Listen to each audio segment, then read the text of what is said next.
everyone. Welcome to episode number 583 of this here electronic engineering podcast called Amelia's Weekly Fish Fry. Brought to you by eejournal.com and written, produced, and hosted by me, Amelia Dalton. Did you know that Imec is turning 40 years old this year? It's true, and I am happy to report that Olivier Rousseaux from Imec is joining me this week to chat about how Imec is encouraging deep tech startup innovation with its Deep Tech Ventures.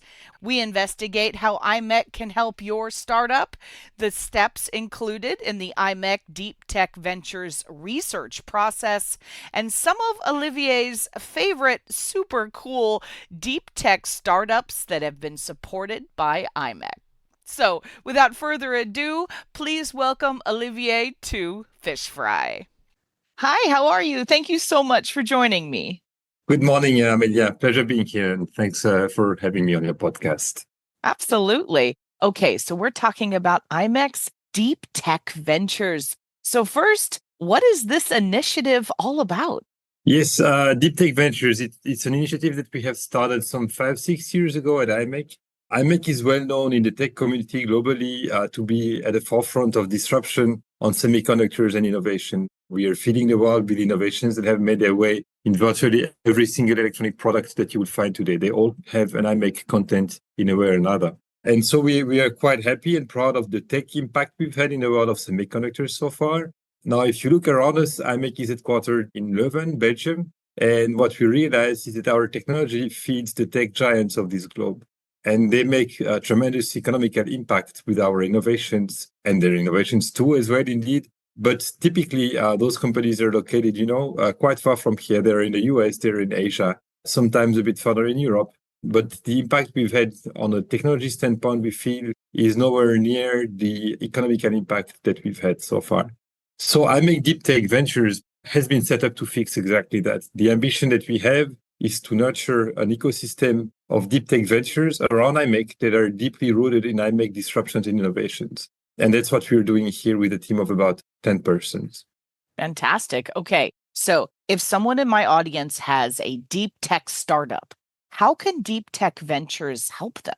Yeah, absolutely. Great question. In fact, there's many ways we can help the ventures. If I tell you a bit more about what we have here available, we have, first of all, for the Deep Tech Ventures, access to all the great minds of Imec. So we have at Imec 5,500 researchers that are really, top-notch in their fields, the various fields of semiconductors, materials, nanotechnologies. And so if you're a deep tech startup, you might as well benefit from, a great leap forward if you are able to tap into the existing IP and innovations of Imec. But also, and that's something we do quite a bit as well, it's companies that come to us with a deep tech problem to solve, and where our researchers come together to find creative new solutions based on the background that they have to create, new disruptions that would benefit the ventures that work with us. That's for the external ventures. If you're an Imec internal researcher and you have a great breakthrough idea that you would like to venture out, typically you know about the technology and you know hardly anything about the business. So that's why we are here for as well. We help the entrepreneurs in aspiration to become effective in what they do. So to actually shape up the company, its offering, its business plan, shape up the team, and find the right investors to get the company started. So that's about what we do. Important to mention as well, probably it's a great friendly venture capital fund that we have just around Imec. So we have facilitated the creation of that fund. It's called Imec Expand. They're quite successful and quite supportive of what we do in venturing around Imec. In Europe, that's one of the leading, if not the leading, early stage deep tech VC. They have raised so far 400 million euros to put to use in ventures around Imec, and they have a very deep understanding of deep tech venturing. So they're an excellent partner to have to also help companies, not only find the right ideas, but also find the right financial support to bring them to fruition and to implementation. So you guys also help Imec researchers. You mentioned that. So walk me through that process. Yeah. So in fact, Imec researchers, they're in contact with the world. They come with disruptive ideas, very disruptive ideas at times. Some of them are ambitious and want to, bring those ideas into products in the shape of a venture, join a venture, be a founder, be an entrepreneur. So we have, in fact, put the right mechanics behind the willingness there to be systematic about how to transform an idea into a venture. We work in a gated process where we have different steps to take from an initial idea into eventually a venture. It's two key phases. So in the very first phase, people on my team, venture builders, will work with the inventors team with one commitment: help them build the best possible venture you might make out of the innovation that you have proposed. And so it's a serious commitment. So we spend time with them to formulate what a company might look like. We also spend quite some time reaching out to the broad Imec ecosystem to validate the assumptions we formulate on the product, its value for the market, the size of that market, what the company might look like. So we have extensive reach out to the actual industry and the ecosystem that help us validate and judge the merits of the IPs. And then at the end of this very first process, that's what we call enrichment. So they come up with what is the best possible venture model for the innovation that they have. And we organize a pitch competition where the venture model that's been developed in that first phase is put forward as a pitch to the Imec community, of course, but also, and very importantly, to a set of very close investors, prominently Imec Expand, who works with us. And so we review critically the ideas that are proposed there and judge their merits for a venture. And then at that moment, in fact, the most promising one are selected to enter in a company incubation process. And at that time, it's a dedicated project that we run internally where we take, in fact, the mission is quite simple. We take the slide deck of the pitch, and the mission of the team is to turn a pitch into an actual company in 6 months to a year's time. Easy to say and very exciting to do. Not trivial to execute though, but very exciting to do. And what it means is that in that period, we work very closely with the prospect investors for the case, and we help the team shaping up the idea. So refining the go-to-market approach, the product roadmap, the first MVP they would put on the market. We help them quantify the means that are required to transform that vision into a reality. We help shaping up the team. So that's also quite important. Imec inventors are great to join a company, but they typically don't have the business experience, financial experience, marketing experience. So we seek professionals outside of Imec to join the team as co-founders. And together with them, then we make up the pitch of the company as well. And we help them do the fundraise until the company is created. Just to give you some ideas, some numbers, over the past 6 years, we have reviewed over 500 venture ideas that have been submitted to us by Imec researchers. About 20% of them went into the next phase of company creation project. And those projects, about 50% of them become successful. So we have created so far 32 ventures. That's 5 to 6 a year on average. And they're thriving. So far, in fact, none of them has had to stop their operations, which is a higher success rate than we had anticipated. And we see very nice progress on different front of those ventures. That's fantastic. Okay, so Imec also helps investors as well, right? Absolutely. We have a very special relationship with our, very friendly investor, Imec Expand. In fact, if you look at investors that are appealed by the deep tech scene, it's well known. Indeed, deep tech has a promise of a tremendous value. If you look at the best value creators today, in the top 10, you have probably 7 or 8 semiconductor companies globally. So it's a great arena in which you can drive fantastic returns. But also it's an area with different types of risks. So many investors are used to financial risk, market adoption risk, and are less familiar with the assessment and the judgment of technology risk, which is indeed co-substantial in deep tech ventures. And here that's where Imec's, broad and quite sharp community of well-embedded researchers that know their bit can help make the right judgment calls when a case comes to the surface. Is it something that can be done? Is it realistic? Do the timelines look like something that we can achieve? And in fact, so it's also something that we are quite proud about. From all the ventures we have created, none of them so far has stumbled on a technology problem. So every single time when we put up a venture, the tech did the job it had promised. For a financial investor, if you look at 2 dimensions of risk, market risk and technology risk, we act as a sort of insurance against the technology risk because we assess it very carefully. Also explains why eventually only 1 in 10 projects become a venture. It also means that, we have looked very carefully at what's feasible and what's not feasible and bring forward the ideas that we think can be actually implemented in this world. That's fantastic. Okay, so there are some really cool deep tech startups supported by Imec. So what are some of your favorites?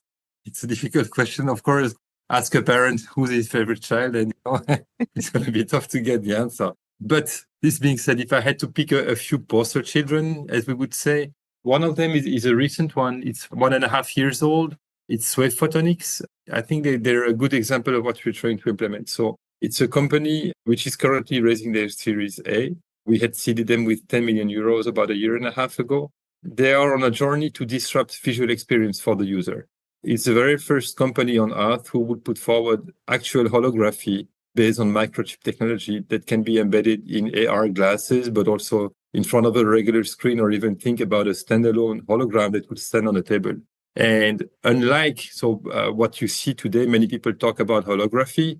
The reality is that there is no holography out there. You have stereoscopic vision. You receive a 2D image in the right eye and another in the left eye. It looks like 3D. It gives you headaches. You can't sustain it very long. The reason is it's not 3D, right? And if you want to make a visual experience which is 3D-like, you'd rather make real 3D. That's what Wave Photonics does. They're actually sculpting the light in a way that's absolutely lifelike. So they create light fields that are non-distinguishable from what an object would create under natural light. So the application is quite disruptive. It's getting many people excited in the ecosystem, supply chain, as well as end customers or content producers. They're creating a lot of attention around them. And I really like it because the way we made it as well is co-substantial to what Imec can make. We took a classical chip technology that we sort of hijacked into a new purpose to create a microchip, which is in fact an array of about 9 billion pixels spaced less than a half wavelength apart that can be switched really quickly to create moving holograms that can be embedded in a microchip that has the cost of regular CMOS technology, so which is a really low cost in volume production.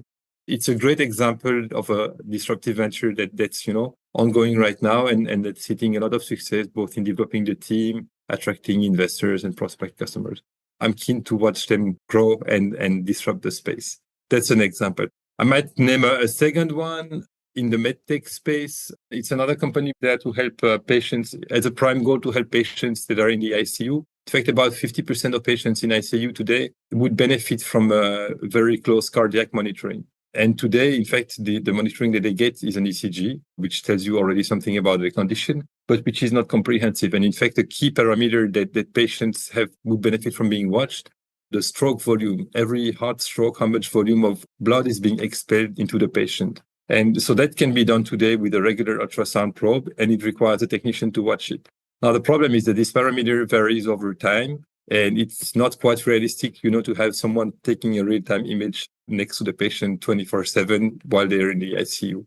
And today, in fact, there is no ultrasound technology that's suitable to be put on a patient in the ICU. So what we have done, we have here again hijacked another technology. This technology, it's the TFT, thin film transistor technology, the technology that you would find to drive your mobile phone screen, for instance.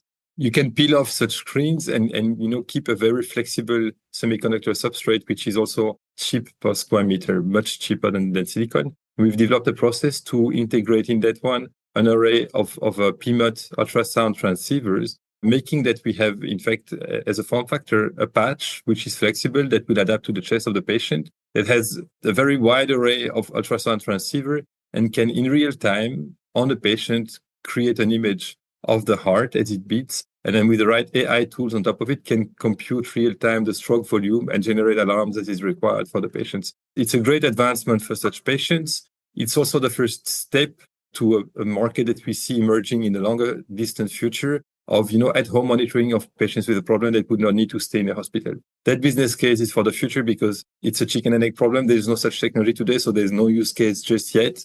And so we would enter the market through the ICU that are in desperate need of the tech, and then hope that indeed further along down the road, the home care market will also pick up on the same technology. So 2 examples. I could name another, like 5 or 10, but I think we can keep it down. I love that. Both of those examples are amazing. Wow. Okay. Well, it is time for your off the cuff question. So, since you haven't been on my show before, you get the standard off the cuff. So, if you could have one meal right now, it doesn't matter if it's on the other side of the world, you need a passport to get there, what would you have? 1 meal. That's a difficult one because it's really tough for me to choose. It would depend on the mood. I actually love food.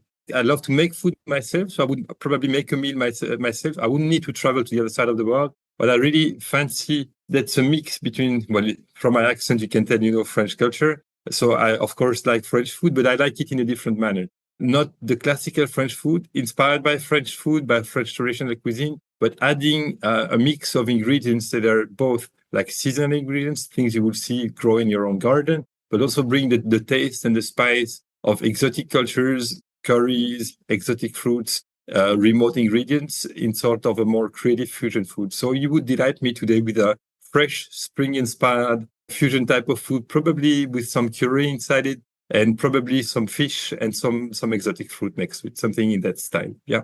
That sounds absolutely wonderful. Well, this was super cool. Thank you so much for joining me. Amelia, it was my pleasure. Thanks for having me, and happy to talk whichever time with you. If you are interested in more information about Imec, its Deep Tech Ventures program, or other fish fry interviews with Imec, including my chat with Joe DeBogue about the newest advancements in autonomous driving, Walter Charle and I's discussion about how Imec is advancing surgical vision, or even my chat with Bram Vanderboort about how Imec is developing robotic systems that can self-heal and feel pain, I've included a bunch of links below the player on this week's Fish Fryin' page on eejournal.com and in the description for this week's YouTube episode as well. Hey, have you checked out EE Journal on social media yet?